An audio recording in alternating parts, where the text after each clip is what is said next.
কেউ যখন আল্লাহর পথে জীবন বিলিয়ে দেয় তখন তার মৃত্যু সাধারণ কোনো মৃত্যু নয়, এক সুখময় অনন্ত জীবনের শুরু। কোরআন ঘোষণা করে, যারা আল্লাহর রাস্তায় নিহত হয় তাদের মৃত বলো না, তারা জীবিত, কিন্তু তোমরা তা অনুভব করো না। কিন্তু প্রশ্ন একটাই, শহীদের মর্যাদা কেন এত উঁচু?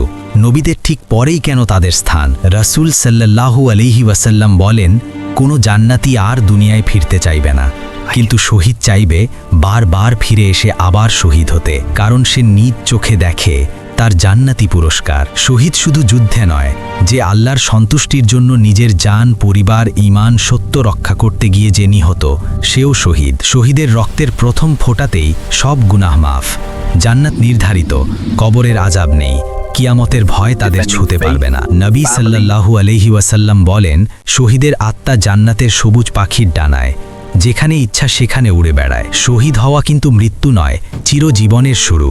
এটাই সবচেয়ে বড় বিজয়। আমরা সবাই শহীদ হতে নাও পারি, কিন্তু শহীদের মতো সত্যের পক্ষে তো দাঁড়াতে পারি। ভিডিওটি ভালো লাগলে লাইক, শেয়ার ও সাবস্ক্রাইব করুন।